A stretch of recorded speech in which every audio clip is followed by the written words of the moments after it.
नमस्कार दोस्तों, आपका स्वागत है हमारे डिजिटल लर्निंग प्लेटफॉर्म पर और मेरा नाम है समर पिसवाने।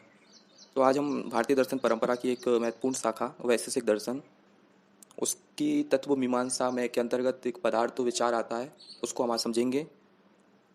तो वैशेषिक दर्शन के जो प्रणेता हैं वो महर्षि कणाद हैं, जिन्होंने वैशेषिक सूत्र नाम से ग्रंथ की रचना करी। न्याय और वैशेषिक को समान तंत्र कहा जाता है, क्योंकि न्याय और वैशेषिक के जो मूल सिद्धांत हैं उनमें समानता है, वो एक जैसे। जैसे न्याय ने वैशेषिक के पदार्थ विचार को अपना लिया, थोड़ा अंतर है लेकिन वही है। तो वैशेषिक ने न्याय की ज्ञान मीमांसा को अपना लिया, जैसे हम आगे भी समझने की कोशिश करेंगे। तो इस तरीके से दोनों समान तंत्र हैं, और जो परिवर्ती दार्शनिक हुए हैं न्याय और वैशेषिक के, हम उनके दर्शन में देखते हैं कि न्याय और वैशेषिक दोनों के सिद्धांत उनके विचारों में मिलते हैं। तो इस तरीके से दोनों को समान तंत्र कहा जाता है। और ये दोनों वस्तुवादी दर्शन है, वैशेषिक भी वस्तुवादी है और न्याय भी। वस्तुवादी का क्या मतलब होता है? ऐसे जब हमें किसी वस्तु का ज्ञान होता है तो वो ज्ञान वस्तुजन्य होता है, ऐसा न्याय और वैशेषिक कहते हैं कि वो वस्तु आत्मा में पहले से, वो ज्ञान आत्मा में पहले से नहीं रहता, बल्कि वो वस्तु से उसका जन्म होता है। तो ये न्याय और वैशेषिक हमारे ज्ञान होने के पूर्व ही वस्तु की सत्ता को मानते हैं कि जो संसार है उसमें सभी वस्तुओं का अस्तित्व है, भला हमें ज्ञान है या नहीं है, उनका अस्तित्व रहता है। तो इसलिए हम इन्हें वस्तुवादी दर्शन कहते हैं। और ये व्यावहारिक दर्शन भी है। और वैशेषिक का नाम वैशेषिक ही क्यों पड़ा, इसका कारण है कि इन्होंने विशेष नाम के पदार्थ को माना, उस पर विचार विमर्श करा, इसलिए इस दर्शन का नाम वैशेषिक पड़ गया। तो अब हम पदार्थ विचार करते हैं। पदार्थ क्या होता है? अब पदार्थ तो एक नाम है। नाम है, इसका मतलब ये हुआ कि ये नाम किसी न किसी वस्तु को दिया होगा। तो जो नाम, जो पदार्थ, जो नाम की जो संज्ञा है, पदार्थ नाम है, ये नाम किस वस्तु का है? किस वस्तु को वैशेषिक आचार्य पदार्थ कह रहे हैं? तो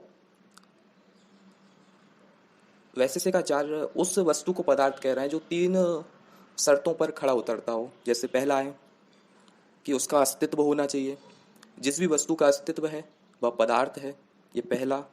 दूसरा है उसमें ज्ञेयत्व होना चाहिए, यानी कि ज्ञान योग्यता होनी चाहिए कि उसे जाना जा सके। जैसे जब हम मिरर के सामने खड़े होते हैं तो मिरर अब एक इमेज बनाता है हमारी।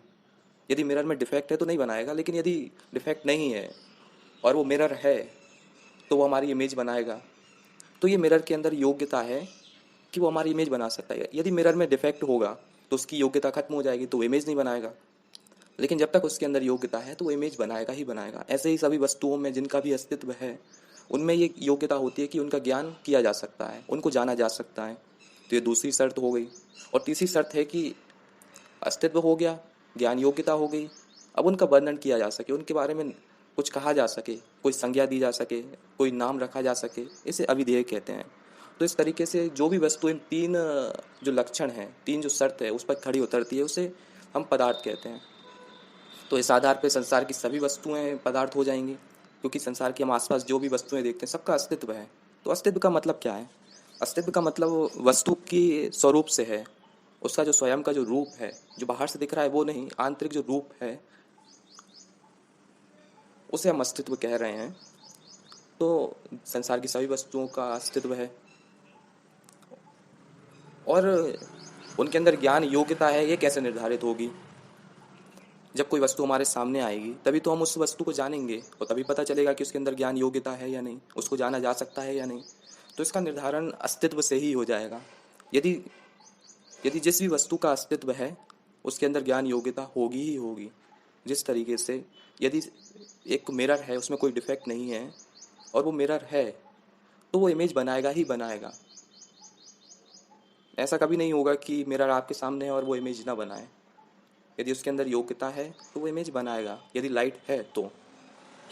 ऐसे ही यहाँ पर जिस संसार में जिस भी वस्तु का अस्तित्व है, चाहे आपके सामने हो या आपसे कहीं दूर वस्तु हो, यदि उसका अस्तित्व है तो उसे जाना जा सकता है।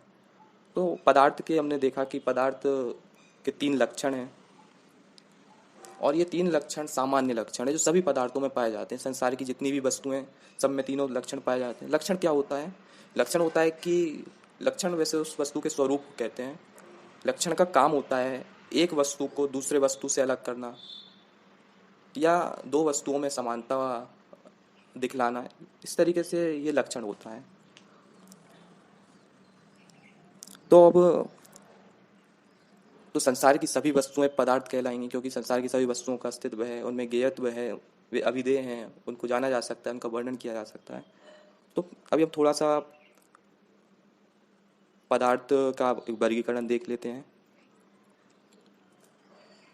पदार्थ 7 प्रकार के होते हैं। उनमें से जो 6 प्रकार हैं उन्हें भाव पदार्थ कहते हैं। 6 कौन कौन से हैं?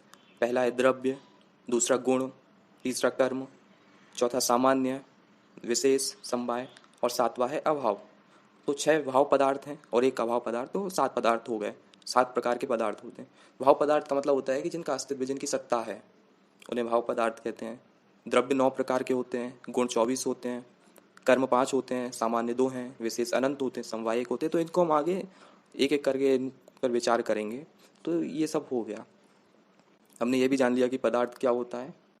एक सामान्य दृश्य हम रख सकते हैं, इमेज हम रख सकते हैं माइंड में, कि संसार में जितनी भी वस्तुएं हैं जिनको हम आसपास देख पा रहे हैं, महसूस कर पा रहे हैं, है ना, इंद्रियों से हम जिन वस्तुओं को जान पा रहे हैं, देख पा रहे हैं, सूंघ पा रहे हैं, सेंस कर पा रहे हैं, महसूस कर पा रहे हैं, या टेस्ट कर पा रहे हैं, या मन से भी हम जिन भी वस्तुओं को जान पाते हैं, जैसे आत्मा है, वे सभी पदार्थ हैं। सभी वस्तुएं पदार्थ हैं। जिनका आप नाम ले सकते हैं वे सभी वस्तुएं पदार्थ हैं। जिनका कि अस्तित्व है वे सभी वस्तुएं पदार्थ हैं। जिनको आप इंद्रियों से जान सकते हैं वे भी वस्तुएं पदार्थ हैं। तो इस तरीके से पदार्थ हो गया। अब यहाँ पर हम ये जो पदार्थ का हम एक एक करके जो 7 प्रकार के पदार्थ होते हैं उन पर एक एक करके हम विचार करेंगे। तो सबसे पहला है द्रव्य। लेकिन द्रव्य और जो गुण हैं इनको हम बाद में, सबसे आखिरी में इनको हम जानेंगे। इसका कारण है कि द्रव्य और जो गुण है ये थोड़ा ज़्यादा समय खींचेंगे, इसलिए हम सोच रहे हैं कि कर्म से शुरू करते हैं। कर्म, सामान्य, विशेष, समवाय और अभाव, इन 5 पदार्थों को हम जानते हैं। उसके बाद हम द्रव्य और गुण को जानेंगे। तो सबसे पहला पदार्थ है कर्म। अब कर्म क्या होता है? अब यहाँ लिखा हुआ है चलनात्मकम कर्म। चलन यानी कि मूवमेंट ही कर्म है। मूवमेंट हम अब आसपास देख सकते हैं, ऊपर पंखा चल रहा होगा, आसपास कोई व्यक्ति चल रहा होगा, है ना, और फिर यहाँ पे देख सकते हैं हवा चल रही है। तो ये सब मूवमेंट है और इसी को कर्म कहते हैं। ये जो कर्म है ये द्रव्य में रहता है। अब आगे हम जब द्रव्य की परिभाषा जानेंगे और द्रव्य को समझने का प्रयास करेंगे तो उसमें देखेंगे कि द्रव्य का जो लक्षण है वो यही है कि जिसमें गुण और कर्म रहते हैं। और जो गुण और कर्म है, यहाँ पर कर्म विचार कर रहे हैं, तो जो कर्म है वो द्रव्य पे आश्रित होता है, द्रव्य से अलग नहीं हो सकता। और इस संबंध को हम समवाय संबंध कहते हैं। ये द्रव्य में समवाय संबंध से रहता है। समवाय संबंध क्या होता है? तो ये एक प्रकार का घनिष्ठ संबंध है। जैसे दृष्टांत से समझते हैं, जैसे कोई वस्तु चल रही है, जैसे ये लड़का ऊपर सीढ़ियों पर चल रहा है, तो ये जो लड़का है और इसका जो चलना है, ये जो मोशन है, इन दोनों को अलग नहीं किया जा सकता। कि कोई कहे कि हम लड़के को अलग कर देंगे और इसका जो चलना है, इसका जो मूवमेंट ऊपर की तरफ, इसे हम अलग कर देंगे, तो नहीं किया जा सकता। और ये जो चलना है, ये जो मूवमेंट है, ये लड़के के साथ ही देखा जा सकता है। तो इसी तरीके से जो कर्म है, जो क्रिया है, और जो द्रव्य है यानी जो लड़का, उन दोनों में ऐसा संबंध है कि दोनों को, कर्म और द्रव्य को अलग नहीं किया जा सकता। तो इसी को समवाय संबंध कहते हैं। तो कर्म द्रव्य में रहता है। अब उसके बाद संयोग एवं विभाग का साक्षात कारण। इसका मतलब क्या हुआ कि जैसे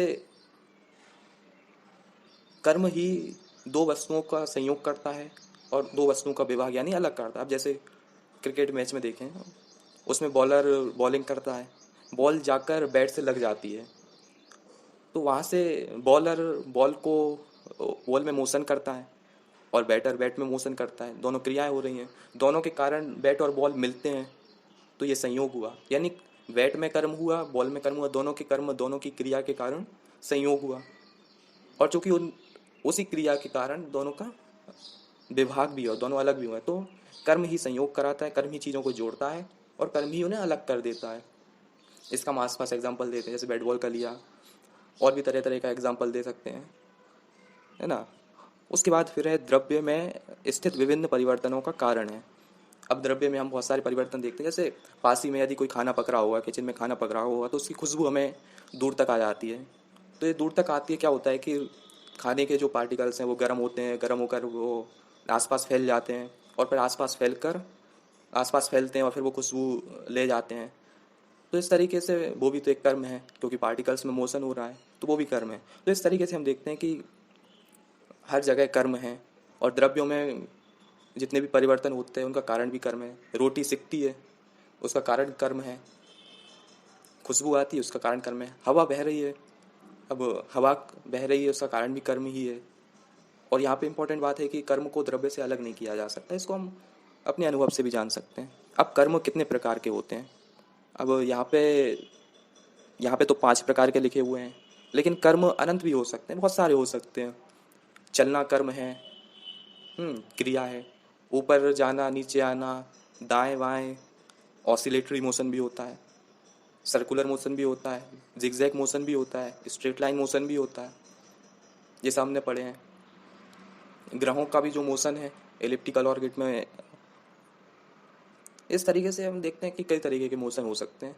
लेकिन यहाँ पर वैशेषिक आचार्यों ने 5 प्रकार के मोशन बताए हैं, 5 प्रकार के कर्म बताए हैं। अब इसका कारण तो वैशेषिक आचार्य ही जाने कि उन्होंने क्या सोच के लिखा है, हमें रखा में पढ़ना पड़ेंगे।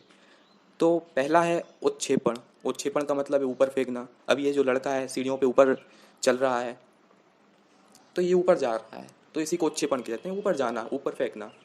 दूसरा है नीचे अवक्षेपण, ये लड़का नीचे जा रहा है, देख सकते हैं सामने उदाहरण दिया हुआ है, सामने इमेज है, पिक्चर है। तीसरा है आकुंचन, यानी सिकोड़ना, ये देख सकते हैं बैलून सिकुड़ रहा है। प्रसारण, फैलाव, तो ये फैल रहा है, तो ये उल्टे उल्टे हैं। उसके बाद एक गमन। गमन का मतलब होता है गति। अब यहाँ पर उत्क्षेपण, ऊपर जाना भी तो गति है, नीचे आना गति है, बैलून का फूलना सिकुड़ना भी तो गति है। तो ये उनकी मानसिक स्थिति थी, जैसा उन्होंने सोचा वैसा उन्होंने लिख दिया। लेकिन अब यहाँ पर एक बात और आपने नोटिस की होगी कि मैंने ये चारों प्रकारों का तो चित्र दिया हुआ है, लेकिन गति का क्यों चित्र नहीं दिया? तो इसका कारण ये है कि आप लोग लाइव एग्जांपल अपने आसपास देख सकते हैं। जैसे कोई भी मूवमेंट आप देख सकते हैं। ऊपर यदि कमरे में है तो फैन चल रहा होगा, यदि बाहर है तो हवा बह रही होगी, वो भी मूवमेंट है, वो भी गति है। कोई गाड़ी जा रही होगी, कोई व्यक्ति चल रहा होगा, पेड़ हिल रहे होंगे, तो चिड़िया चल रही, चिड़िया उड़ रही होंगी। तो इस तरीके से हम आसपास मोशन देख सकते हैं, इसलिए उसका कितने चित्र बनाते, तो इसलिए चित्र नहीं दिया। तो यहाँ पर हम कर्म समझ चुके हैं। यहाँ पर बस एक ही बात को ध्यान रखना है कि कर्म द्रव्य में रहता है, द्रव्य से अलग नहीं किया जा सकता। द्रव्य को हम आगे जानेंगे, और उसमें समवाय संबंध से रहता है कि आप कर्म और द्रव्य को अलग नहीं कर सकते। अब इसके बाद हम जो अगला है सामान्य, जिसे जाति भी कहते हैं, तो उसे हम जानेंगे। सामान्य पदार्थ है। अब यहाँ पर जो हमने पिछले में विचार किया था, पदार्थ में विचार किया था कि कोई भी वस्तु पदार्थ होगी, उसकी 3 शर्तें: उसका अस्तित्व होना चाहिए, उसमें ज्ञेयत्व होना चाहिए यानी ज्ञान योग्यता होनी चाहिए, तीसरा अविधेयत्व होना चाहिए यानी कथनीय है, नाम के योग्य वस्तु होनी, जिसका नाम रखा जा सके। इस प्रकार के 3 लक्षण उस वस्तु में होना चाहिए, तभी हम उसे पदार्थ कहेंगे, तभी वो पदार्थ कहलाएगी। तो यहाँ पर सामान्य भी पदार्थ है, तो ये भी तीनों शर्तों पर खड़ा उतरता है, इसलिए ये भी पदार्थ कहा गया। तो सामान्य जातियाँ जैसे उदाहरण दिए हुए हैं, मनुष्यत्व, जो सभी मनुष्यों में पाई जाती है, मनुष्यत्व। द्रव्यत्व, सभी द्रव्यों में पाई जाती है। घटत्व, जो घड़े हैं उनमें पाई जाती है। पटत्व, जैसे सभी कपड़ों में जो जाति पाई जाती है, पटत्व। यहाँ पे अब एक बात और देखने वाली है कि जो जाति है, ये जो सामान्य पदार्थ है, ये 2 या 2 से ज़्यादा जो पदार्थ हैं, 2 से ज़्यादा वस्तुएं हैं, उनको जोड़ने का काम करता है। जाति जोड़ने का काम करती है। जैसे मनुष्यत्व है, ये सभी मनुष्यों को जोड़ने का काम करती है। ऐसा नहीं ये मतलब किसी से ये अलग भी करती है। मनुष्यों को कपड़ों से अलग करती है, मनुष्यों को गायों से अलग करती है, जानवरों से अलग करती है, लेकिन कुछ वस्तुओं को ये जोड़ता भी है। सामान्य का काम है वस्तुओं को जोड़ना। जैसे मनुष्यत्व है, सभी मनुष्यों को जोड़ता है। घटत्व है, सभी घड़ों को जोड़ता है। तो इस तरीके से सामान्य का काम जोड़ना है। सामान्य द्रव्य, गुण और कर्म में रहता है। द्रव्य, गुण और कर्म ये सभी पदार्थ हैं। द्रव्य गुण का आगे विचार करेंगे, कर्म का भी विचार करा। तो द्रव्य और गुण और कर्म में रहता है, लेकिन आगे के जो पदार्थ हैं, जो जिनको हम सामान्य क्या पढ़ेंगे, विशेष, समवाय, इनमें नहीं होता है ये सामान्य। विशेष में क्यों नहीं होता है, इसको हम आगे जानेंगे। अब है कि सामान्य का यानी कि जाति का लक्षण क्या होता है। जाति एक होती है। अब एक का क्या मतलब है, अब इस एक को भी जानना है कि एक का क्या मतलब है, जाति एक होती है, सामान्य एक होता है, लेकिन यहाँ पर तो तीन तीन दी हुई है, मनुष्यत्व, द्रवत्व, घटत्व और आदि लगाए तो और भी हो सकती है। ऐसे में बहुत सारी यहाँ जातियाँ हो सकती हैं, बहुत सारे सामान्य हो सकते हैं, तो फिर यहाँ पे एक क्यों लगा है? तो इसका कारण, तो इसका मतलब ये, इसका कारण ये है कि ये जो मनुष्यत्व है, द्रव्यत्व है, ये घटत्व है, ये सिर्फ उपाधियाँ हैं, ये प्रकार नहीं है, ये सिर्फ उपाधियाँ हैं। ये उसी तरीके से हैं जैसे कि एक महिला को आप माँ भी कहते हैं, वो पत्नी भी है, वो बेटी भी है, वो बहन भी है, इस तरीके से एक ही महिला है, लेकिन उसको अलग अलग उपाधियाँ दी गई हैं, लेकिन वो है तो एक ही। इसी तरह से सामान्य, जाति, ये पदार्थ एक ही है, लेकिन जब हम इसे मनुष्य में देखते हैं तो मनुष्यत्व हो जाता है, द्रव्यों में देखते हैं तो द्रव्यत्व हो जाता है, घड़ों में देखते हैं तो घटत्व हो जाता है। इस तरीके से ये अलग अलग उपाधियां धारण कर लेता है, लेकिन है एक ही। तो ये पहला लक्षण हुआ। दूसरा लक्षण है कि ये नित्य है। नित्य से क्या तात्पर्य है कि जैसे मनुष्य का जन्म होता है, इंसान का जन्म होता है और इंसान मरता है, लेकिन जो जाति है वो इंसान के साथ नहीं मरती। जब कोई अगला इंसान होगा तो जाति उसमें ट्रांसफ़र हो जाएगी। इस तरीके से जाति है, जाति कभी नहीं मरती। इंसान भले मर जाए लेकिन जाति कभी नहीं मरेगी। जैसे घड़ा है, घड़े घड़े को बनाया तो उसके साथ जाति का जन्म नहीं हुआ, और घड़े का नष्ट करने के बाद तो उसकी जाति खत्म नहीं हुई। यदि घड़े को नष्ट कर दिया, उसका दूसरा घड़ा बना दिया, तो उसमें भी वही जाति होगी। तो जाति सामान्य है, ये नित्य रहती है, वस्तु के साथ इसका विनाश नहीं होता है। अब तीसरा है अनेकानुगत। अब ये अनेकानुगत का क्या मतलब है कि जाति जो होती है ये किसी एक वस्तु की नहीं हो सकती जाति। अब संसार में यदि कोई एक वस्तु है, उसके जैसी कोई और वस्तु नहीं है, तो उसकी जाति कैसे बन सकती है? जाति को बनने के लिए एक, दो या दो से ज़्यादा वस्तुओं का होना जरूरी है। समान वस्तुएं होनी चाहिए, इनमें कुछ समानता होनी चाहिए। जैसे सभी मनुष्यों में अब कोई राष्ट्रीयता अलग हो सकती है, हमारे रूप और रंग अलग हो सकते हैं, भाषा अलग हो सकती है, मन भी अलग हो सकते हैं, यानी विचारधाराएं भी अलग हो सकती हैं, लेकिन फिर भी हम सभी मनुष्यों को, सभी को हम एक मनुष्य कहते हैं, एक नाम से संबोधित करते हैं। इसका कारण तो कुछ होगा, कुछ तो हम सब में एक होगा, हम सभी मनुष्यों में एक होगा, जिसके कारण हम सभी को मनुष्य कहते हैं, इंसान कहते हैं। तो ये मनुष्यत्व ही है जो हम सभी में एक है, ये जाति ही है, हम सभी में एक है। और यदि एक ही यदि कोई वस्तु होगी तो उसकी जाति नहीं बनेगी। जैसे आकाश, आकाश एक है, काल एक है, दिक एक है, इसको हम आगे जानेंगे एक कैसे है। तो लेकिन ये आकाश एक है तो इसकी जाति नहीं बन सकती। आप कहेंगे आकाश तत्व एक जाति बन जाएगी, नहीं बनेगी, क्योंकि आकाश तो एक ही है, उसकी कैसे जाति होगी? तो जाति बनने के लिए अनेक वस्तुएं होनी चाहिए, अनुगत यानी वस्तुएं, वस्तुएं होनी चाहिए अनेक, उनमें समानताएं होनी चाहिए। तो ये सामान्य के लक्षण है। अब यहाँ पे जो त्वा त्वा मनुष्यत्व, त्वा ये जो लगा हुआ है, त्वा जाति सूचक है, ये बताता है कि ये जातिवाचक नाम है। अब यहाँ पर एक और महत्वपूर्ण बात जानना है। अभी जैसे हमने पीछे की स्लाइड में देखा कि जाति यानी सामान्य तीन पदार्थों में पाया जाता है, द्रव्य, गुण और कर्म। तो जो द्रव्य में जाति होती है तो उसे द्रव्यत्व कहते हैं, गुणों में गुणत्व होती है, कर्मों में कर्मत्व होती है। अब एक बात और यहाँ पर जानना है, पर और अपर को, पर और अपर, हम सामान्य को दो भेदों में, दो उसके दो भेद कर सकते हैं, एक है पर और एक अपर, परत्व अपरत्व। तो ये जो द्रव्य है, द्रव्य कई प्रकार के होते हैं, 9 प्रकार के हमने पीछे देखा। तो ये जो घट है यानी घड़ा, और जो पट है कपड़ा, ये भी तो द्रव्य ही है, मनुष्य भी द्रव्य है। तो इस तरीके से घटत्व पटत्व भी द्रव्य के अंतर्गत आ सकते हैं। ऐसे ही गुणों में भी आ सकता है, रस, रस गुण है, गुरुत्व गुण है। तो इस तरीके से गुण के भी, गुणत्व के भी कई सारी जातियां हो सकती हैं।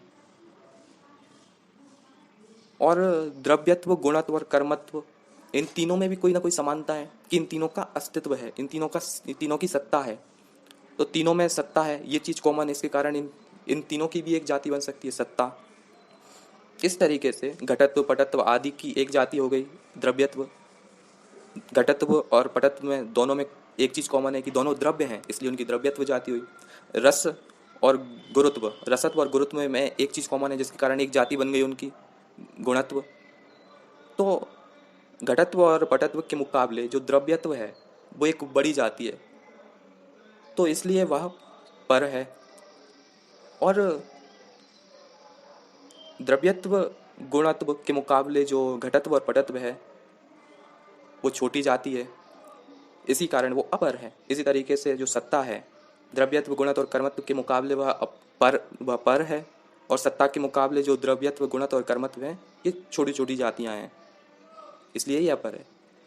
यहाँ पर बस इम्पोर्टेंट चीज़ यही है कि ये सिर्फ कंपैरिजन है कि जो सत्ता है वो एक बहुत ही व्यापक जाति है, इसलिए वह पर है, और जो घटत्व पटत्व आदि हैं ये एक पर्टिकुलर वस्तु से रिलेटेड ही है, इसलिए एक छोटी जाति है, इसलिए इसे हम अपर कहते हैं।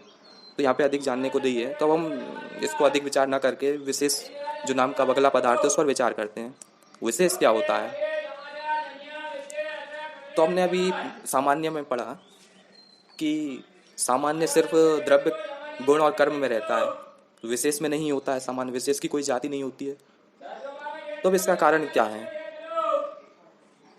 कि विशेष, अब जैसे विशेष नाम से ही हम समझ पा रहे हैं कि विशेष का जो अर्थ होता है किसी वस्तु को अन्य सभी वस्तुओं से अलग करना, ये विशेष का काम है। तो ये जो आगे है, जो जाति से रहित हो वह विशेष है। और परमाणुओं एवं आकाश आदि जो नित्य द्रव्य हैं उन्हीं में ही ये समवाय संबंध से रहता है। ये सिर्फ द्रव्यों में होता है विशेष। तो जैसे परमाणु हैं, परमाणु नित्य होते हैं, मतलब उनका विनाश नहीं होता है, और आकाश भी नित्य है। तो जैसे संसार में अनंत परमाणुएं हैं, एक परमाणु को और बाकी सभी परमाणुओं से अलग कैसे करेंगे? कैसे कहेंगे कि ये दो परमाणु अलग हैं? जैसे हाथी और चींटी को बनाने वाले दो अलग अलग परमाणु होते हैं, जिसको आगे हम परमाणुवाद में पढ़ेंगे। हाथी और चींटी को बनाने के लिए दो अलग अलग परमाणु लगे हुए हैं, तो हम कैसे दोनों परमाणुओं में भेद करेंगे, जबकि दोनों नित्य हैं और दोनों अविभाज्य हैं, जिनका विभाजन नहीं किया जा सकता। तो फिर हम दोनों में भेद कैसे करेंगे कि एक परमाणु चींटी बना रहा है और एक परमाणु हाथी बना रहा है? तो ये जो काम है दोनों में भेद करने का काम विशेष पदार्थ से होता है। सभी परमाणुओं में ये विशेष नाम का पदार्थ विद्यमान होता है, जिसके कारण सारे परमाणुओं में विशेषता पैदा होती है। और एक ये आगे भी लिखा हुआ है कि नित्य को नित्य से भिन्न करने वाला पदार्थ तो विशेष है, यानी कि जो एक परमाणु है उसको दूसरे अन्य परमाणु से अलग करने का काम ये विशेष पदार्थ करता है। अब चूंकि परमाणु अनंत हैं तो विशेष भी अनंत होंगे। तो वैशेषिक आचार्यों ने वैशेषिक दर्शन में इस विशेष नाम के पदार्थ को माना है, इसलिए इस दर्शन का नाम वैशेषिक हुआ। अब अगला है समवाय। समवाय क्या होता है?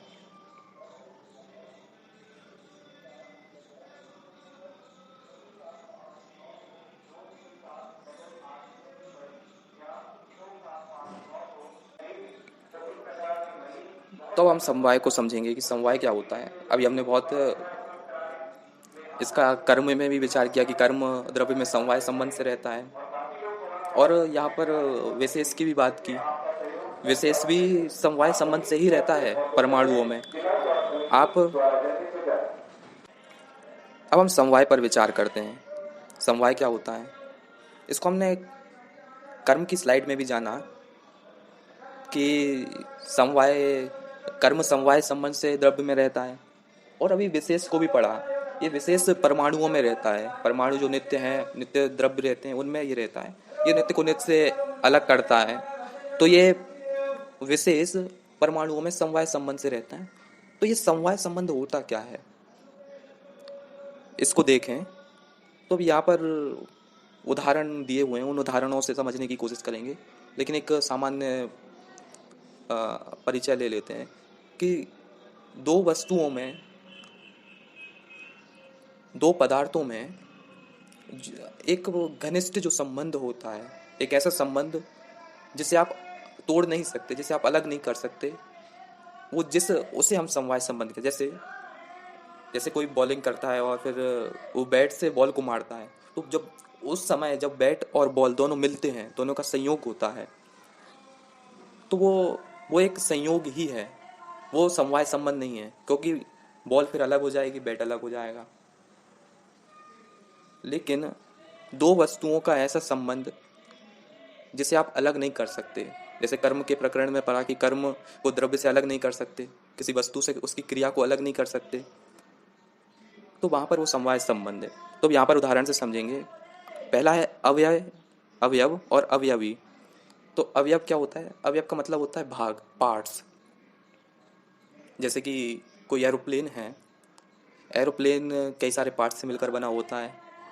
यदि हम एरोप्लेन के सभी पार्ट्स को अलग कर दें, अलग करके रख दें और फिर कहें कि चलो अब उड़ाओ, तो क्या वो उड़ेगा? नहीं उड़ेगा। उसको उड़ाने के लिए आपको उनके सारे पार्ट्सों को जोड़ना होगा और तब ही वो प्लेन उड़ेगा। यानी कि जब भी आप उसके पार्ट्स को अलग करोगे, वो प्लेन का अस्तित्व ही नहीं रहेगा। प्लेन का यदि अस्तित्व रहना है तो उन पार्ट्स को जोड़ना ही पड़ेगा। तो जो पार्ट्स यानी अवयव और जो प्लेन यानी अवयवी, दोनों में एक ऐसा संबंध है जिसे आप अलग नहीं कर सकते, दोनों को अलग नहीं कर सकते, वरना अस्तित्व ही नहीं रहेगा वस्तु का, प्लेन का।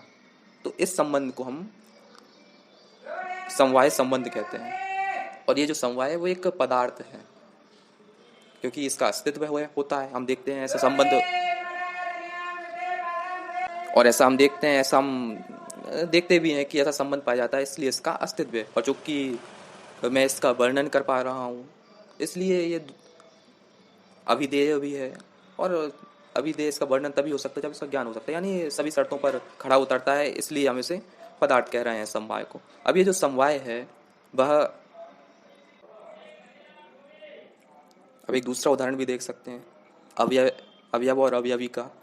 अब हमारे घरों में घड़ी तो होती हैं, दीवार घड़ी होती है। यदि हम दीवार की जो घड़ी है उसको लें और उसके अंदर के सारे पुर्जों को अलग कर दें, तो क्या वो समय बता पाएगी घड़ी? समय नहीं बता पाएगी। यदि हमें चाहिए कि वो समय बताए तो हमें उसके सभी पार्ट्स को जोड़ना पड़ेगा, यानी पार्ट्स का और उस घड़ी का एक ऐसा संबंध है जिस संबंध को हम समवाय संबंध कहते हैं। ऐसे गुण और गुणी का है। अब गुण और गुणी का कैसा संबंध है? गुणी यानी कि द्रव्य, वस्तु को ही हम गुणी कहते हैं। जैसे कि कोई वस्तु है, उसका रूप, वस्तु से उसके रूप को अलग नहीं किया जा सकता। जैसे कोई रसगुल्ला यदि खा रहे हैं तो रसगुल्ला का जो स्वाद है उसको, उस स्वाद को उस रसगुल्ले से अलग नहीं किया जा सकता। यदि कोई कहे कि एक फूल है, उसकी सुंदरता को उससे अलग कर दिया जाए तो नहीं किया जा सकता, उसके रूप को अलग नहीं किया जा सकता, और ये असंभव कार्य भी है। तो रूप का, रूप यानी गुण, और जो फूल है उस वस्तु का एक ऐसा संबंध है जिसे आप अलग नहीं कर सकते। इस संबंध को हम समवाय संबंध कहते हैं। फिर क्रिया और क्रियावान है, इसको अभी हमने कर्म के प्रकरण में भी समझा कि हम वस्तु से उसकी क्रिया को अलग नहीं कर सकते। फिर नित्य द्रव्य और विशेष है। नित्य द्रव्य जैसे कि परमाणु, आकाश, इनमें यह विशेष नाम का पदार्थ पाया जाता है। परमाणुओं में विशेष नाम का पदार्थ पाया जाता है। उस विशेष को उन परमाणुओं से अलग नहीं कर सकते। यदि अलग कर दिया गया तो दो परमाणु में हम भेद नहीं कर पाएंगे। और फिर चूंकि हम देखते हैं कि संसार में कुछ परमाणु, यदि विशेष पदार्थ को परमाणुओं से यदि हम अलग कर दें तो संसार में अलग अलग वस्तुएं बन ही नहीं पाएंगी। तो फिर हमें संसार में एक ही वस्तु दिखनी चाहिए, क्योंकि परमाणुओं में भेद ही नहीं है, दो परमाणु अलग ही नहीं है, तो अलग वस्तु को कैसे बनाएंगे परमाणु? जबकि हमें भेद दिखता है संसार में, हम आसपास देख सकते हैं कि तरह तरह की वस्तुएं हैं। यदि वो हैं, इसका मतलब है कि परमाणु में भेद है, दो परमाणु एक दूसरे से अलग हैं। तो एक दूसरे से अलग होंगे कैसे? क्या चीज़ उन्हें एक दूसरे से अलग करेगी? तो ये विशेष नाम का पदार्थ है जो उन्हें अलग करेगा। और विशेष और परमाणुओं में समवाय संबंध है, इसको हमने जाना। अब थोड़ा हम दृष्टांत भी देख लेते हैं कि जैसे यहाँ पर ये जो पार्ट्स से सारे जुड़ रहे हैं और एक पिंड बन रहा है। अब ये मूर्ति है, इसके रूप को अलग नहीं किया जा सकता। यहाँ पे कुछ ये भी वस्तुएं हैं, इनके रूप को, इनकी सुंदरता को अलग नहीं किया जा सकता। तो इस तरीके से हम उदाहरण सारे देख सकते हैं। अब यहाँ पर हमारा आखिरी जो पदार्थ है और क्रियावान में जो समवाय संबंध है, उसको हम इस एग्जाम्पल से और समझ सकते हैं कि ये जो लड़का जो बाण चला रहा है, इस बाण से इसके जो क्रिया है, इसका जो मोशन हो रहा है, उससे आप अलग नहीं कर सकते। तो इस तरीके से हम समझ सकते हैं। तो अब अभाव को कैसे समझें कि अभाव एक सातवां पदार्थ है। अभाव कई तरीके के हो सकते हैं। यहाँ पे मेनली 4 तरीके के अभाव बताए गए हैं: प्राग भाव, प्रध्वंसा भाव, अत्यंता भाव, अन्योन्य अभाव। अब अभाव का मतलब क्या है? जैसे टेबल पर पुस्तक रखी है, इसका मतलब है कि टेबल पर जो पुस्तक है उसका भाव है, यानी उसका अस्तित्व, उसकी सत्ता है। ये कैसे पता चलता है? ये जो है शब्द है, टेबल पर बुक रखी है, ये जो है शब्द है उसके अस्तित्व का सूचक है। अब यदि ये कहता है कोई कि टेबल पर बुक नहीं है, यहाँ पर जो नहीं है, टेबल पर बुक नहीं है, ये जो नहीं है उसके पुस्तक के अभाव का सूचक है। लेकिन ये जो है शब्द है, अब हम अभाव को भी पदार्थ कह रहे हैं, इसका मतलब है अभाव का भी अस्तित्व है। तो अभाव का कैसे अस्तित्व है? टेबल पर पुस्तक नहीं है, यानी कि टेबल पर पुस्तक का अभाव है। ये जो नहीं शब्द है अभाव का सूचक है, अभाव को बता रहा है पुस्तक के। लेकिन नहीं के बाद जो है शब्द लगा है, ये है शब्द तो किसी वस्तु के अस्तित्व का, उसकी सत्ता का सूचक है। इसका मतलब है कि नहीं है कहने का मतलब है अभाव है, यानी टेबल पर पुस्तक का नहीं होना उसके अभाव का सूचक है, और ये है शब्द है उस अभाव के अस्तित्व का सूचक है कि टेबल पर पुस्तक का अभाव है। इससे हमें सिद्ध होता है कि अभाव का भी अस्तित्व होता है। इसीलिए हमने अभाव को भी पदार्थ के वर्गीकरण में रखा है, जैसे साधु पदार्थ। अब अभाव कई तरीके के हो सकते हैं। यहाँ पर मेनली मुख्य रूप से चार प्रकार के अभाव दिए गए हैं। प्राग भाव, यानी किसी वस्तु की उत्पत्ति से पूर्व उस वस्तु का अभाव होता है, हम सब जानते हैं। प्रध्वंस अभाव, यानी किसी वस्तु का जब विनाश होता है, जब वस्तु नष्ट हो जाती है उसके बाद भी अभाव होता है, ये भी अनुभव से जानते हैं। अत्यंत अभाव, अब ये से शब्द से ही पता चल रहा है, अत्यंत अभाव यानी बहुत ज़्यादा अभाव, यानी जो भी वस्तु तीनों कालों में, जो वस्तु कल भी नहीं थी, आज भी नहीं है और कल भी नहीं रहेगी। अब ऐसी कौन सी वस्तु हो सकती है जो कल भी नहीं थी, आज भी नहीं है और कल भी नहीं रहेगी? तो वायु में रूप, यानी कि हवा का कोई रूप नहीं हो सकता। ये तो हम सब जानते हैं कि हवा को देख नहीं सकते, हवा का कोई रूप नहीं होता। तो ये जो रूप गुण है इसका अभाव है, हवा में हमेशा रहेगा। कल भी वायु को नहीं देखा जा सकेगा, कल भी हवा का कोई रूप नहीं हो सकेगा। अब है चौथा अन्योन्य अभाव। अन्योन्य अभाव क्या होता है?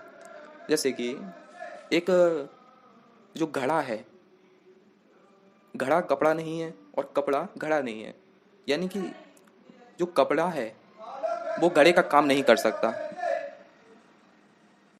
तो अब अन्योन्य अभाव क्या है? अब अन्योन्य अभाव को भी समझें। जैसे घड़े और कपड़े का एग्जाम्पल है कि घड़ा कपड़ा नहीं है और कपड़ा घड़ा नहीं है, मतलब कि घड़ा कपड़े का काम नहीं कर सकता, घड़े को पहना नहीं जा सकता, और कपड़ा है वो घड़े का काम नहीं कर सकता, उसमें पानी नहीं भरा जा सकता। अब यहाँ पे कोई कहे कि नहीं, कपड़ा तो पानी भर सकता है, हम कपड़ा पानी सोखता है और उसे रख लेता है। लेकिन ठीक है, कपड़ा पानी रख सकता है, उसकी वो बात भी सही है। कपड़ा पानी को सोख सकता है, उसे रख सकता है, धारण कर सकता है, लेकिन कितने समय तक? एक समय बाद तो वो सूख ही जाएगा। लेकिन घड़े के साथ ऐसा नहीं होता है। तो इस तरीके से कपड़ा घड़े का काम नहीं कर सकता। अब यहाँ पे कोई कहे कि घड़ा भी कपड़े का काम कर सकता है, घड़े को तोड़कर पहन लो, तो पहन तो लेंगे लेकिन वो कपड़े की तरह सुविधा नहीं देगा, कपड़े की तरह काम नहीं करेगा, इसलिए घड़े कपड़े की तरह काम नहीं करेगा। तो ये जो परस्पर अभाव है घड़े में कपड़े का और कपड़े में घड़े का, दो वस्तुओं में एक दूसरे का जो अभाव है, इस परस्पर अभाव को ही अन्योन्य अभाव कहते हैं। तो इस तरीके से हमने इस सब चीज़ों को जाना कि हमने ये सारे पदार्थ पढ़े। अब हमारे सिर्फ दो पदार्थ रहे हैं, द्रव्य और गुण। द्रव्य और गुण क्या होते हैं? तो जब हम द्रव्य और गुणों को पढ़ेंगे तो उसमें भी हम ये जो हमने जो सारे पदार्थ अभी पढ़े हैं, समवाय, विशेष, सामान्य, अभाव, इन सब का वहाँ पर हम उपयोग करेंगे, इसलिए हमने इन सबको पहले ही पढ़ लिया है।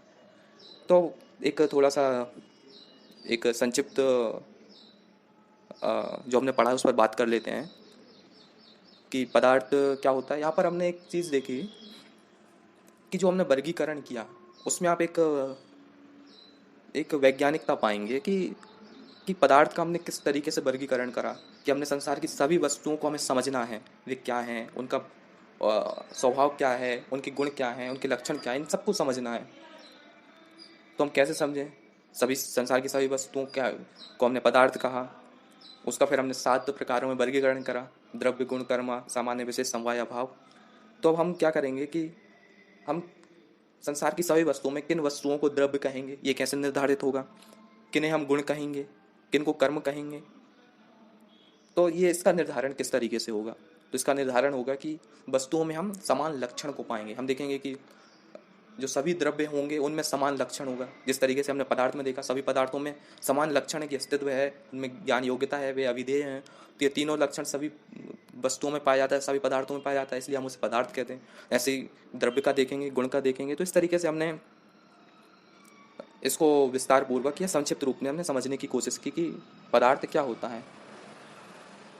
अब अगले वीडियो में हम द्रव्य और गुण को समझेंगे और एक संक्षिप्त हम एक विचार करेंगे कि ये जो पदार्थ विचार है इसका उद्देश्य क्या है, इससे होगा क्या, इसका मतलब क्या है, हमारे लिए क्या है इसकी उपयोगिता। धन्यवाद।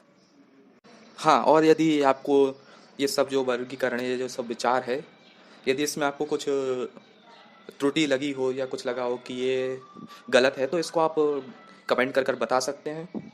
और यदि कुछ समस्या हो, कुछ ऐसा जानने को हो जिसको मैं अच्छे से नहीं बता पाया हूँ, तो उस पर भी आप क्वेश्चन कर कर पूछ सकते हैं। धन्यवाद।